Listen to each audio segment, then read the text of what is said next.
Մի տղա կար, ով ինձ դուր էր գալիս, ինքը արվեստագետ էր, նկարիչ էր։ Ինձ շատ հետաքրքիր էր իր հետ շփվելը։ Ինքը ինձ տարբեր մանիպուլյացիաների է ենթարկել։ Ինձնից մեծ էր ու ինձ շատ ձգում էր։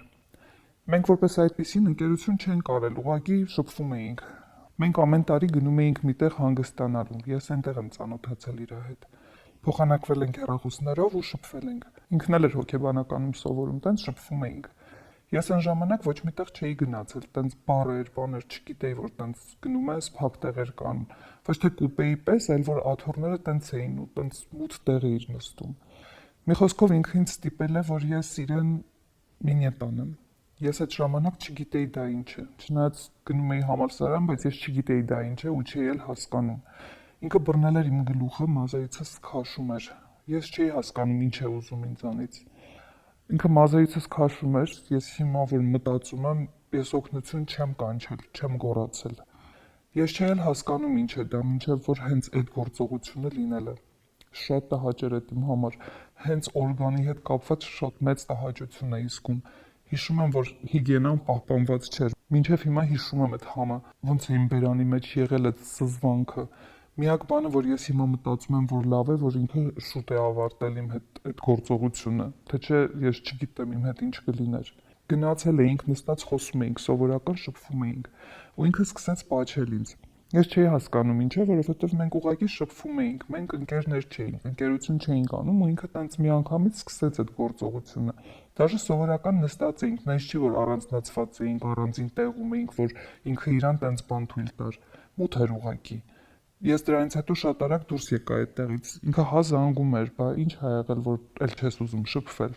Ոնց որ ինքը չէր գիտակցում, որ կարար ինձ դրանով ցավ պատճառեր։ Ես էլ իր ոչ մի զանգին ու գրածին չեմ պատասխանել։ Անգամ մտածում եմ, որ ինքը սա որպես բռնություն երևի չի էլ որակել։ Ես հետո շատ երկար ժամանակ է պետք եղել, որ ես հաղթահարեմ այդ։ Ես շատ վատ էի, ոնց որ կոտրված էի։ Ես չէի, ոնց որ ինձ քանդել էին։ Ես շարունակում էի շփվել մարդկանց հետ, որտեվ չէի կարող ոչ մեկին պատմեի, բայց իմ ներսում ես շատ էի զգում, որ շատ կոտրված էի։ Ես 19-20 տարեկան էի։ Այդ մտքերը փորձում էի փակել իմ մեջ, չէի որակում այդ անգամ որպես բռնություն։ Հասկանում էի, որ ինչ որ վատ բան է եղել, որ ինձ կոտրել է, հա, որ մտքեր էին գալիս, փորձում էի փակել, մտածում էի, լավ, դուրս գամ այդ վիճակից, փորձեմ հաղթահարեմ, բայց շատ հիշում եմ իմ այդ պահի զգացողությունը, թե ինչ զզվանք եմ ունեցել։ Մինչև հիմա հիշում եմ այդ հոտը, համը շատ տպավորված է եղել իմ համար, շատ զզվելի։ Հիմա ես արդեն հասկանում եմ, որ դա բռնություն էր։ Չեմ կարողանում ասել, թե ինչ հետևանք է թողել իմ վրա։ Ես հստակ հիշում եմ, որ ես համաձայն չէի։ Ես դեռ գիտեի դա ինչ է ինքը ինձանից ուզում, երբ իմ գլուխը իջեցնում էր դեպի իր շալվարը։ Ինքը սենց բան ասեց. եթե սիրում ես ինձ, եթե հավանում ես ինձ, փորձի ցույց տաս այդ։ Ու անգամ որ ես չէի իմանում ինչ անեմ, ինքը հանեց իր օրգանը, հետո լեզուն մցրեց իմ բերանը ու ոնց որ ցույց տվեց, թե ես ինչ պետք է անեմ այդ պահին։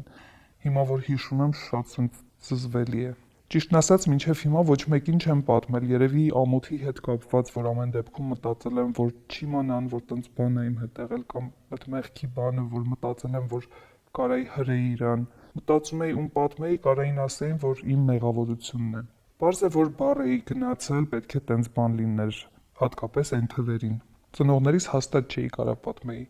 Տենց մնացել էր իմ մեջ։ Այս այն դեպքն է, որ առաջին անգամ եմ հիմա պատմում։ Կարող է եւ մեկը հասկանար, բայց չեմ պատմել։ Ես մտածել եմ, որ շատ հաջողակ չեմ իմ սեռական կյանքում։ Միշտ խնդիրներ եմ ունեցել։ Ես երկար ժամանակ չեմ կարողացել հարաբերություն ունենալ, բայց միանշանակ չեմ կարող ասել, որ հենց սա է եղել պատճառը։ Բայց ես միշտ մտածել եմ, որ այն հաճույքը, որ ես կարող եմ ունենալ, ես երբեք չեմ ունեցել։ Միշտ խնդիրներիս համար ստուգվել եմ, երբեք բան չի եղել, բայց միշտ այդ խնդիրները եղել են։ Ոնց որ զգացողություն ունեմ, որ դա իմ վրա զգացել եմ ու մտածել, թե ինչի պիտի խնդիրներ ունենամ։ Ինձ թվում է ինքը գիտեր, որ ես մեկը չեմ, որ կկարողանա իրան հակաճառի, հետ հրի։ Մենք երկար շփվել ենք, չեմ հիշում, որ այլ գործողություն լիներ սեռական բնույթի, բայց ինքն էր որոշում, երբ զանգի, երբ հանդիպենք։ Ես մտածում եմ, ինչի էլի, ես հստակ ցույց էի տալիս, որ ինձ հաճելի չի, որ ես դա չեմ ուզում։ Երկար եմ մտածել, ինչի ես ոչ մի բան չեմ արել։ Բայց հասկանում եմ, որ այդ պահին չես կարողանում, շոկի մեջ էի, այդ պահին չես կարողանում ինչ-որ բան անել։ ես օգտագործվածության շատ ուժեղ զգացողություն ունեի, օգտագործեց էլի ինձ։ Ու կան չէ տարածված այդ մտքերը, որ ամեն մեկը չի անում բերանային բան, տենց վերաբերմունք է նրանց հանդեպ, ով անում է, ինքը չէր մտածել իմ զգացողությունների մասին, իմ մասին։ Ոչ էլ ինքը պարզ է, որ սիրահարված է եղել, պարզ է, տենց է վերաբերվել ինձ։ Բայց դե տենց ասում եմ հիմա։ Ես ինքնուրույն հաղթահարել եմ դեպքեր լսելով, կարդալով, քննարկելով մյուսների դեպքերը։ Ինձ օգնել է, որ ես մեղքի զգացողությունն ու ամոթը հաղթահարեմ, որ հիմա ես պատմում եմ իմ դեպքի մասին, ես հասել եմ սրան։ Սա է իմ հաղթանակը։